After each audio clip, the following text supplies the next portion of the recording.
Bonjour, bienvenue pour le deuxième épisode de cette série de 4 webinaires autour de la solution NextSync de mesure et d'amélioration de l'expérience utilisateur. Cette session sera consacrée au module ACT.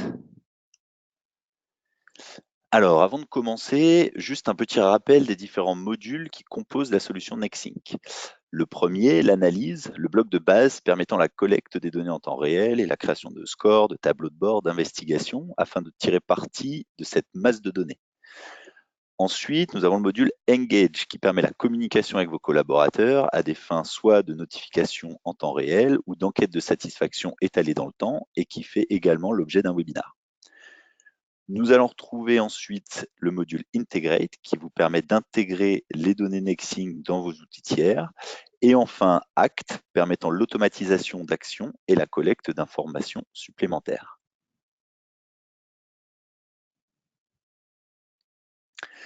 Dans les prochaines minutes, nous allons voir les possibilités offertes par le module ACT, comment nos clients l'utilisent et des ressources utiles si vous souhaitez avancer sur le sujet.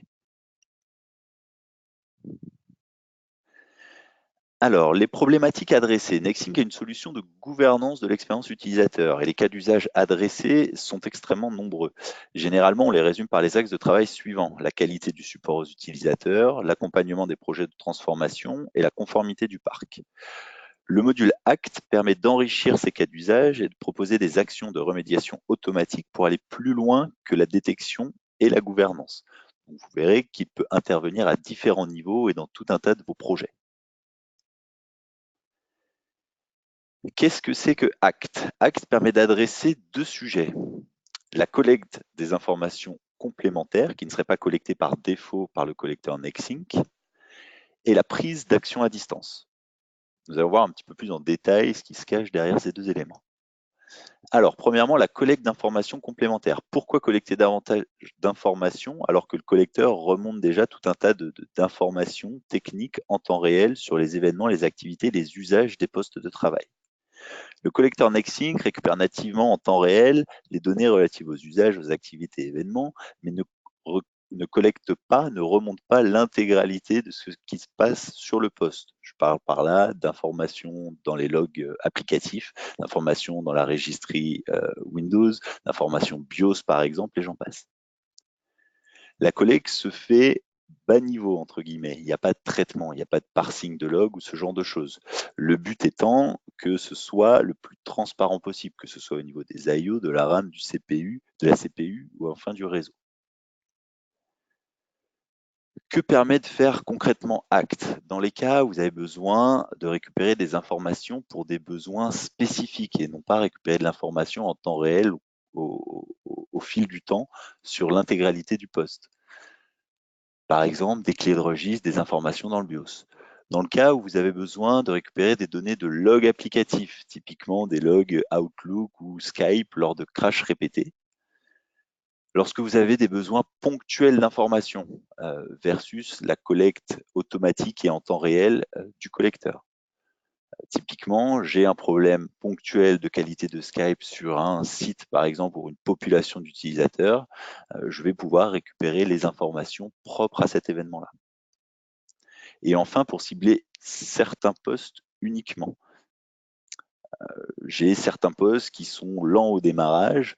Je vais pouvoir récupérer les informations sur les process et les GPO qui s'exécutent au démarrage du poste. Ça ne concerne pas l'ensemble de mon parc, mais certains utilisateurs. Donc, je vais pouvoir vraiment cibler les utilisateurs chez qui je souhaite récupérer cette information. Le second pan de ACT, c'est la prise d'action à distance. Pouvoir exécuter automatiquement ou manuellement, de manière transparente pour l'utilisateur, des scripts PowerShell mis à disposition par NextSync ou bien développés par vos soins. On va pouvoir interagir contextuellement sur la détection d'incidents, d'anomalies, de déviations comportementales, de façon automatique, assistée ou à la demande, et exécuter tout cela donc via des scripts PowerShell. ACT permet de rendre plus efficace le shift left. Alors premièrement, en réduisant le temps de résolution des tickets, Deuxième temps, en permettant la résolution des problèmes par les utilisateurs, donc cette fois en combinant avec le module de communication Engage, c'est ce qu'on va appeler le self-help, ou en établissant des scénarios de remédiation automatique des problèmes sans interaction aucune avec l'utilisateur. C'est ce qu'on appellera cette fois le self-healing. Enfin, le but de tout ça étant de passer d'un mode réactif vers un mode beaucoup plus proactif de gestion des incidents et de détection des problèmes. Ce que vous voyez ici, c'est un exemple d'intégration dans l'outil de ticketing de ServiceNow. Il est possible d'intégrer dans un ticket à la fois des données techniques relatives au poste en question, mais aussi, ce que vous voyez sur la droite de l'écran, une liste d'actions que l'opérateur du support pourra déclencher à distance et de manière complètement transparente sur le poste utilisateur. Un deuxième exemple d'implémentation de Act qui est assez caractéristique du par où je commence. Ici, un client a listé l'ensemble des actions d'aide à la remédiation qu'il pourrait utiliser en ayant préalablement analysé les tickets les plus fréquemment ouverts.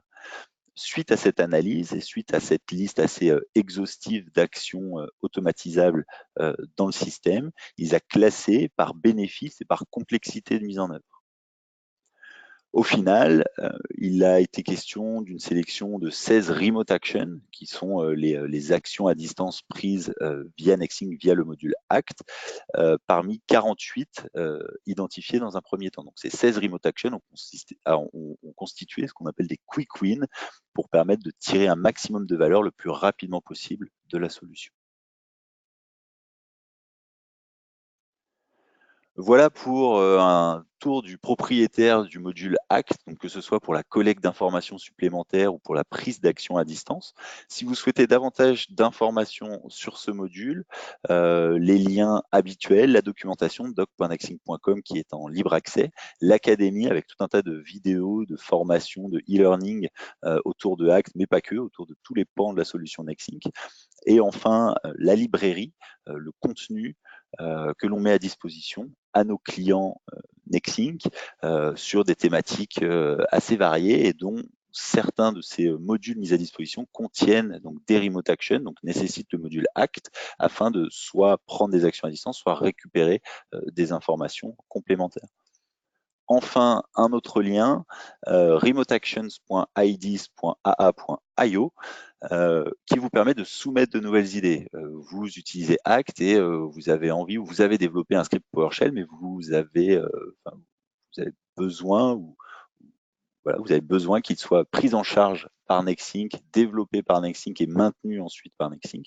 Vous allez pouvoir soumettre de nouvelles idées, voter pour des idées existantes, voir ce que la communauté demande et voir les besoins qui émergent le plus et suivre un petit peu ces avancements-là. Et nous, de notre côté, on s'engage tous les X mois à sortir ces remote actions et à réaliser, à mettre à disposition ces remote actions, donc les plus populaires, entre guillemets, auprès de la communauté Nexink.